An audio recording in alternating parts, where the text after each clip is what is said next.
Bonjour, aujourd'hui je vais te lire une histoire.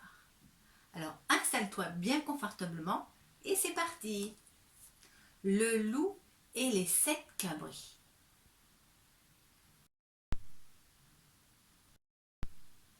Il était une fois une chèvre qui avait 7 cabris.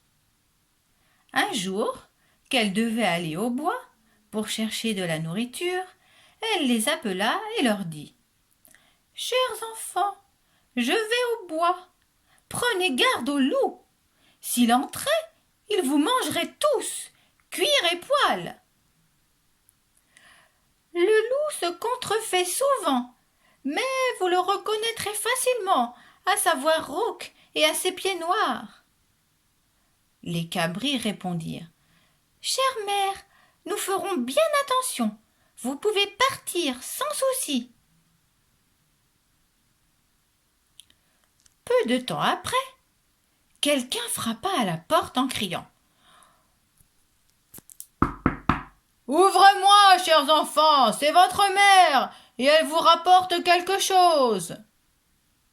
Mais les cabris avaient reconnu la voix rauque du loup. Nous ne voulons pas ouvrir, répondirent-ils. Tu n'es pas notre mère qui a une voix douce, tandis que la tienne est rauque.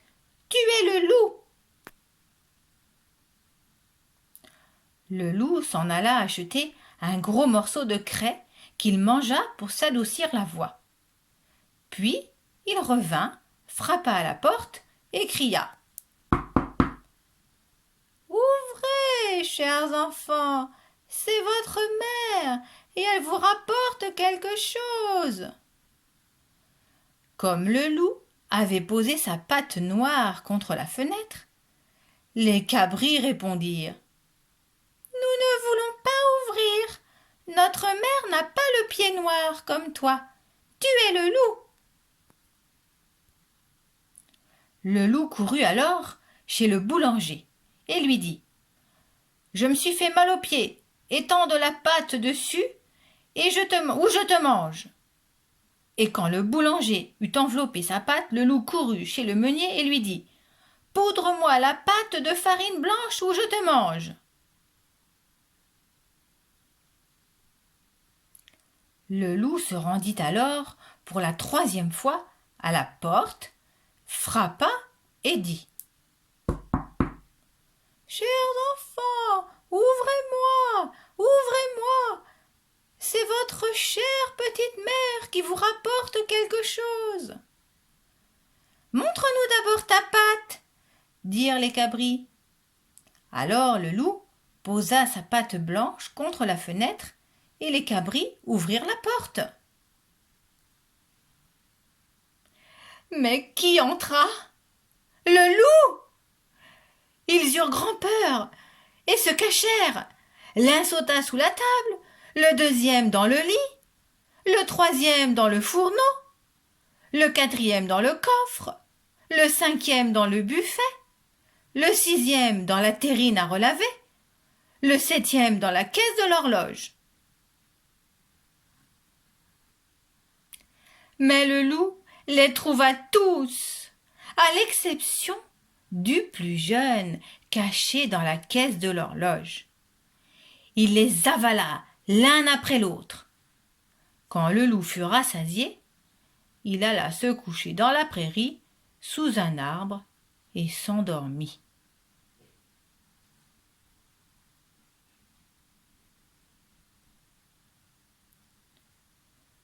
Quelque temps après, la chèvre rentra de la forêt. La porte de la maison était toute grande ouverte. La table, les chaises et les bancs étaient renversés. La terrine à relaver était en morceaux.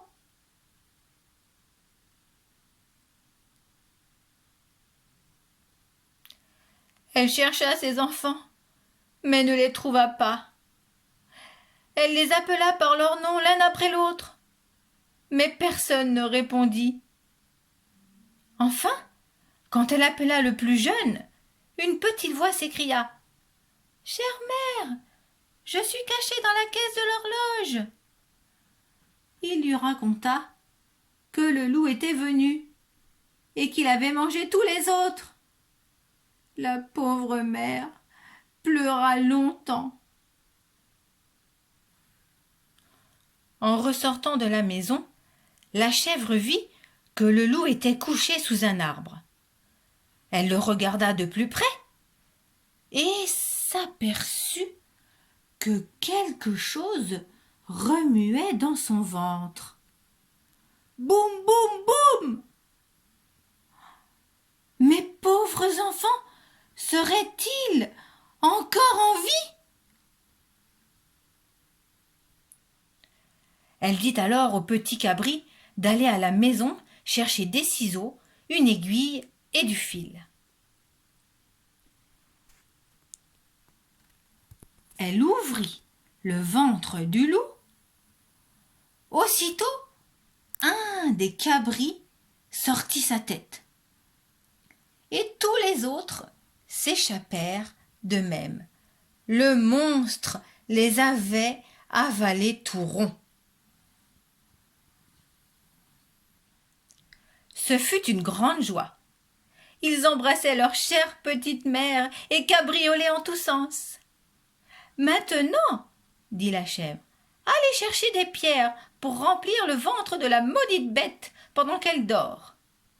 Alors, les petits cabris allèrent vite chercher des pierres et en remplirent le ventre du loup. Puis la mère se hâta de recoudre le loup pendant son sommeil.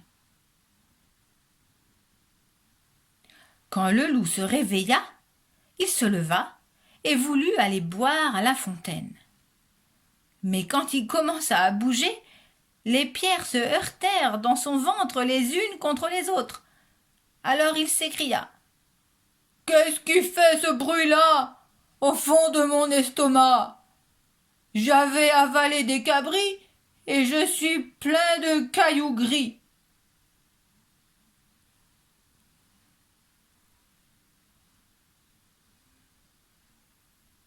Arrivé à la fontaine, il se pencha sur l'eau pour boire. Les lourdes pierres l'entraînèrent au fond et il se noya. Quand les 7 cabris virent cela, ils accoururent en criant: « Le loup est mort, le loup est mort !»